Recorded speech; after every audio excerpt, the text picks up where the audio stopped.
Hey guys, it's Brittany here with Rockstar Fitness, and today I wanted to talk to something that I think most people suffer with. It's called emotional eating. Um, we don't always eat to simply satisfy our hunger. We also turn to food for comfort, for stress relief, or as a reward. So unfortunately, emotional eating doesn't fix the emotional problem, and it usually makes you feel worse. And afterwards, not only does the original emotional issue remain, but you also feel guilty for overeating. So learning to recognize your emotional eating triggers is the first step to breaking free from food cravings and compulsive overeating and changing the habits that have sabotaged your diets in the past.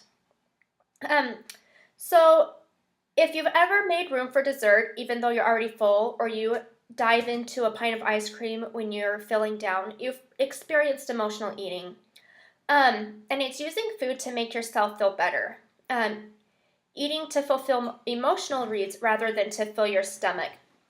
Using food from time to time as a pick-me-up, a reward, or to celebrate isn't necessarily a bad thing, but when it becomes your primary emotional coping mechanism, when your first impulse is to open the refrigerator when you get upset or angry, or lonely, stressed, exhausted, bored, then you get stuck in an unhealthy life cycle where the real feeling or problem is never addressed.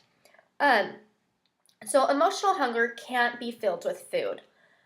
Eating may feel good at the moment, but the feelings that triggered the eating are still there. So oftentimes you feel worse than you did before because of all the unnecessary calories that you've consumed.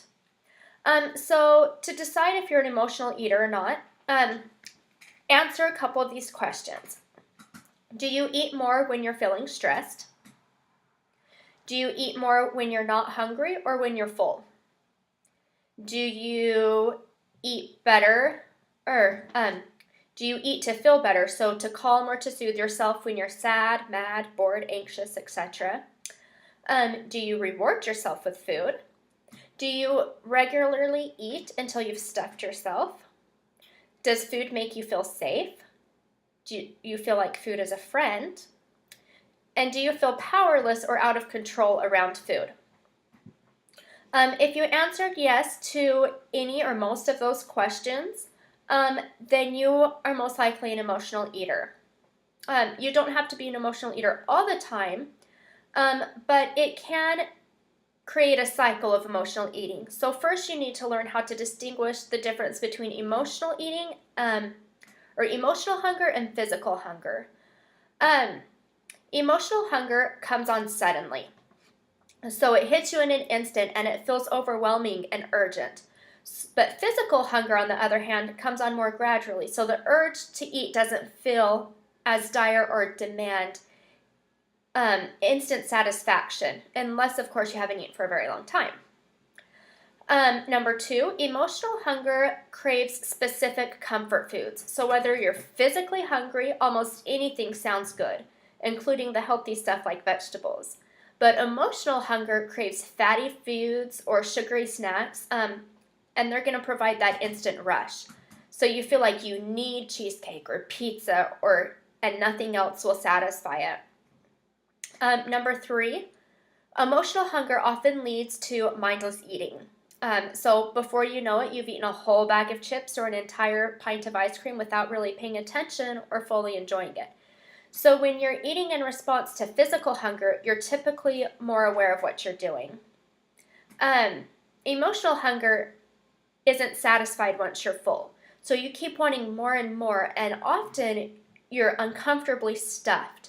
So physical hunger, on the other hand, doesn't need to be stuffed. You're satisfied when your stomach is full. Next, emotional hunger isn't located in the stomach. Rather than the growling belly or pang of your stomach, you feel your hunger as a craving you can't get rid of out of your head. You're focused on specific textures, tastes, smells. So a lot of times for me, it's my mouth. My mouth needs that food. And lastly, emotional hunger often leads to regret, guilt, or shame. So when you eat to satisfy your physical hunger, you're likely to feel guilty or shamed because you've simply given your body what it needs. If you feel guilty after you eat, it's because you know deep down that you're not eating for nutritional reasons. Um, so first we need to stop and we need to identify our triggers. A lot of people are emotional eaters for several reasons. One could be stress. So have you ever noticed how stress makes you hungry? It's not just in your mind. When stress is chronic, it often comes into our lives as chaotic, fast-paced world. And then it leads to high levels of the stress hormone cortisol. Now that triggers cravings for salty, sweety, high-fat foods. These are the foods that give you the burst of energy and pleasure.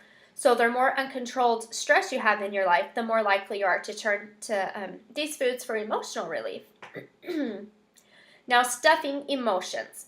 So eating can be a way to temporarily silence or stuff down uncomfortable emotions, including anger, fear, sadness, anxiety, loneliness, resentment, and shame. So when you're numbing yourself with food, you can avoid the emotions that you'd rather not feel. Another one is boredom or feelings of emptiness. So do you ever eat simply just to give yourself something to do because you're bored, or as a way to fill a void in your life? If you feel unfulfilled and empty and look for food as a way to occupy your mouth and your time, then in the moment it fills you up and distracts you from the underlying feelings and the purposelessness and dissatisfaction with your life. And I thought this one was very interesting. Childhood habits. Think back to your childhood memories of food. Did your parents reward good behavior with ice cream, take you to pizza when you got a good report card, or serve you sweets when you were feeling sad? Now, these emotionally based childhood eating habits often carry over into adulthood, or perhaps some of your eating is driven by nonchalance for cherished memories of grilling burgers in the backyard with your dad, baking and eating cookies with your mom, or gathering around the table with your extended family for a home-cooked pasta dinner. And the last one is social influences. So getting together with people for a meal is a great way to relieve stress, but it can also lead to overeating. So it's easy to overindulge simply because the food is there or because everyone else is eating. You may also eat in social situations out of nervousness, or perhaps your family or circle of friends encourages you to overeat. So it's easy to go along with the group. So I would suggest to keep a food diary so that you can recognize your patterns and see when you do overeat. To stop emotional eating, you need to find other ways to feed your feelings. So if you're depressed or lonely, call someone who makes you feel better. Play with your pets. Look at a favorite photo or cherished memento. If you're anxious, expend your nervous energy in dancing to your favorite song, or squeezing a stress ball, or taking a brisk walk. If you're exhausted, treat yourself with a cup of hot tea, take a bath, light some scented candles, wrap yourself in a warm blanket. If you're bored, read a good book, watch a comedy show, explore the outdoors, turn to an activity that you enjoy, your hobbies, your talents. So instead of turning to food, find something else to do.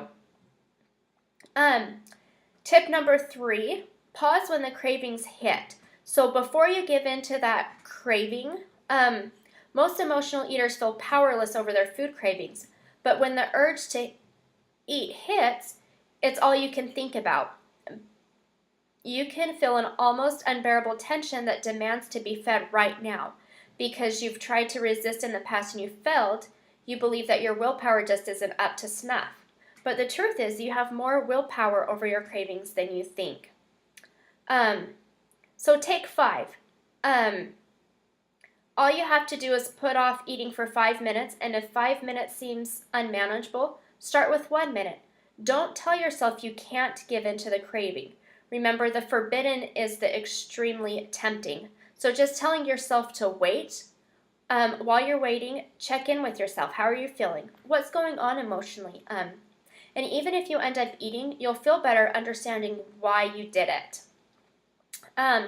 So learn to accept your feelings, even the bad ones. While it may seem the core problem is that you're powerless over your food, Emotional eating actually stems from feeling powerless over your emotions. You don't feel capable of dealing with your feelings head on, so you avoid them with food.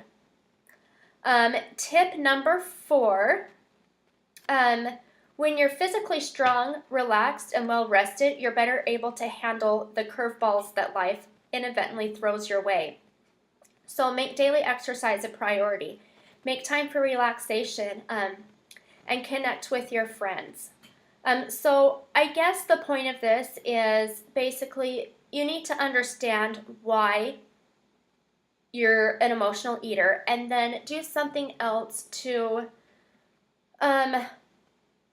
direct your attention to something other than food. A lot of times I'll go brush my teeth or chew a piece of gum to get that feeling out of my head or my mouth so that it turns off the desire for food, and then go find something else to do so that you can combat your emotional eating.